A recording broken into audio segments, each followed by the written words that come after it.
மகாநதி அடுத்த வர எபிசோடில் பார்த்திங்க அப்படின்னா, குமரன் வந்து கங்காவோட வளகாப்பை ரொம்ப நல்லா பண்ணணும் அப்படின்னு சொல்லிட்டு அவங்க தெருவோட முகனையில் உள்ள ஒரு ஹோட்டலை வந்து புக் பண்ணிட்டு வராங்க. இந்த விஷயத்த வந்து வீட்டில் சொல்கிறாங்க. நாளைக்கு காலையில் சீக்கிரமாகவே வந்து போயிடணும் ஹாலுக்கு அப்படின்னு சொல்கிறாங்க. என்னது ஹாலா அப்படின்னு சொல்லிட்டு கங்கா வந்து கேட்குறாங்க. வீட்டில் தானே பண்ண போகிறோம், எங்கே ஃபங்க்ஷன் நடக்க போகுதுன்னு கூட தெரியலையா? இது நம்ம வீட்டு ஃபங்க்ஷன், அது கொஞ்சமாவது உங்களுக்கு ஞாபகம் இருக்கா? எனக்கு நடக்க போகிற ஃபங்க்ஷன் இது கூட ஞாபகம் இல்லையா உங்களுக்குன்னு சொல்லிட்டு குமரனை வந்து கங்கா இந்த நிலைமையில கூட திட்டுறாங்க.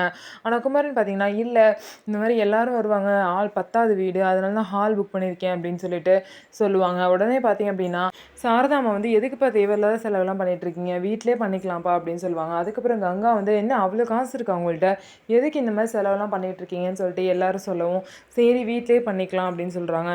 அதுக்கப்புறம் நீங்கள் என்ன தான் பண்ணிகிட்ருக்கீங்கன்னு எனக்கு தெரியல, எனக்கு என்னமோ நல்லா ப்ளவுஸ்லாம் ஸ்டிச் பண்ணித்தரேன் அப்படி இப்படின்னீங்க, ஆனால் எதுவுமே பண்ணுற மாதிரி தெரியல, என்ன தான் நினச்சிட்ருக்கீங்க, இதை பற்றி பேசக்கூட உங்களுக்கு நேரம் இல்லையான்னு சொல்லிட்டு குமரனை வந்து திட்டுறாங்க. நீ டென்ஷன் ஆகாத கங்கா, அதெல்லாம் பார்த்துக்கலாம், நான் எல்லாத்தையும் பார்த்துக்கிறேன்னு சொல்லிட்டு குமரன் வந்து சொல்கிறாரு. குமரன் பார்த்திங்க அப்படின்னா, அவ்வளோ பெரிய ஆர்டர் எடுத்திருக்கோம், அந்த ஆர்டரில் வர பணத்தை வச்சு தான் கங்கா கேட்ட மாதிரி நகை வாங்க போகிறோம், ப்ளவுஸ் தைக்க போகிறோம் அப்படின்னு சொல்லிட்டு அவ்வளோ சந்தோஷமாக அவ்வளோ வந்து அவரோட உழைப்பை வந்து போடுறாரு.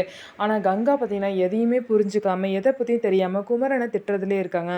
ஸோ என்ன ஆக போகுது, குமரன் கஷ்டப்பட்டு கங்காக்கு அந்த நகையை வாங்கி கொடுப்பாரா இல்லையா அப்படிங்கிறத வெயிட் பண்ணி பார்க்கலாம். நம்ம வீடியோ உங்களுக்கு பிடிச்சிருந்தா நம்ம வீடியோவை லைக் பண்ணிக்கோங்க.